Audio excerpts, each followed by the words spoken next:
In the community in which I live in, hair is worn in many styles to express many African American women's sense of beauty. Hair is symbolic. Hair is an expression of culture. Hair is an outward representation of who or what you think you are.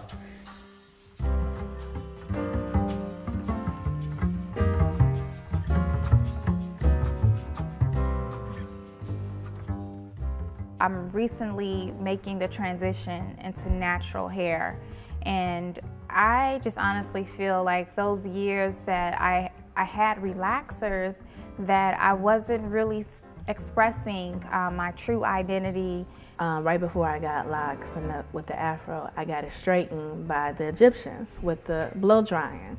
And it was just interesting that people spoke to me differently. I would perm my hair, and then I would pray that I didn't burn my scalp so that I wouldn't have dandruff or flakes, so that would take away from my attractiveness. And then as my hair started to come back, as the kinkiness started to come back, I prayed that it looked nice enough and laid it down with gels and oils until I could do it all over again. I've been natural for probably almost 10 years now, and there's a very real connection for me between my African heritage, my pride in that heritage, and growing up as poor. The person that, you know, Tracee really is, and I struggle with that because the hair was never just quite right, and I couldn't understand why. So one day I said, you know, this is it, no more relaxers. And they were like, oh, you got all of that hair? As if my hair before was, oh, what is she doing? She knows she need a perm. And to me, that's a reflection of just self-hatred. And in that process of, well, I have to oil my hair the couple of days before so I won't burn, and going through all of that just was tedious, and it didn't make sense to me anymore. As a young black woman and coming into feeling really confident in who I am, my hair has been a very real expression of that. I also feel that that heritage is rich and beautiful, and there, for me, is a direct relationship between having pride in my hair.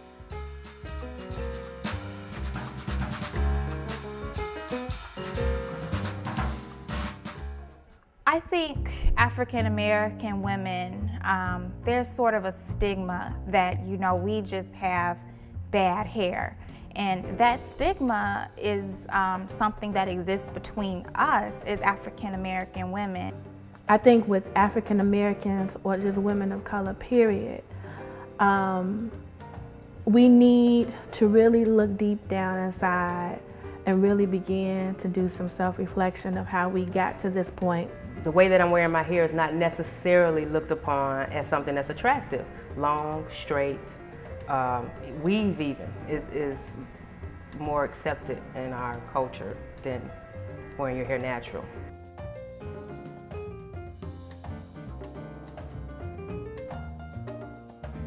When she began to do the things she did, African American people were only about 40 years out of slavery. There was nothing beautiful about African American people.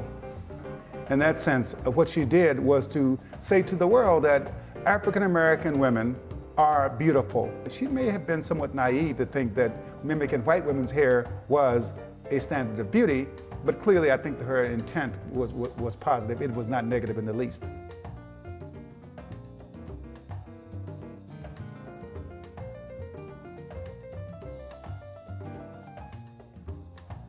Even though my hair is a part of who I am, it's also a symbol of being free and who we are as African Americans or Africans, whatever the case may be, and in womanhood. We really need to start examining what we think is beautiful. Even me. I've had my hair short before. I have gone back to perms, and it's because I've looked in the mirror and said, oh, I don't like it like this. I want my hair to do this. I want it to move when I move. And I don't, and those images of beauty or attractiveness, aren't accurate. I have a lot of natural hair clients, and a lot of them come in to get, you know, they'll have hair like the texture of mine, but they come in and get it blow dried and straightened and whatnot, you know, to make people feel maybe a little more comfortable, because sometimes, you know, curly hair can kind of put people on edge, you know, like, okay, is this person militant, or, you know, like an afro, you know, there's a stigma that comes with that. I feel like my whole style is sometimes approachable and sometimes it's not. Sometimes I intimidate people. My hair functions in that space. Sometimes it's telling a story about who I am before I can say anything about who I am. And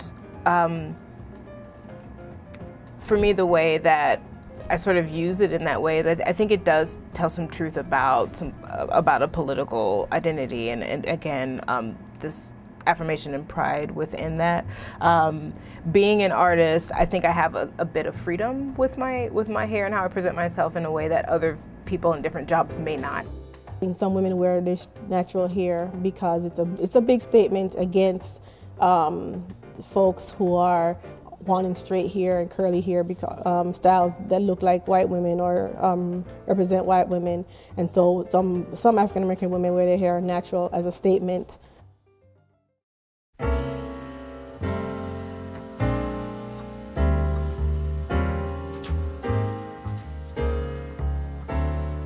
We need to learn how to embrace ourselves the way that, you know, God made us and put us here naturally, and I think that's when we would find our true beauty.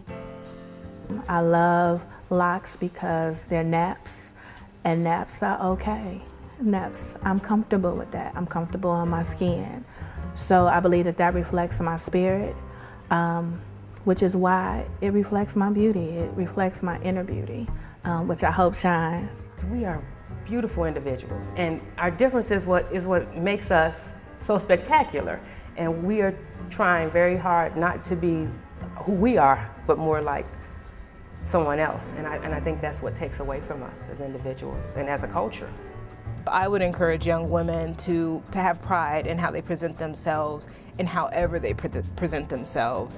Young women in general, because, you know, there's so much pressure on them to be, you know, this size or look this way or wear these clothes. I think that, you know, your hair should represent who you are as a person. So, you know, as long as you feel comfortable in your skin and you're comfortable with the type of hair that you have, then everything else will fall into place. You're welcome. Was that good? Like, okay.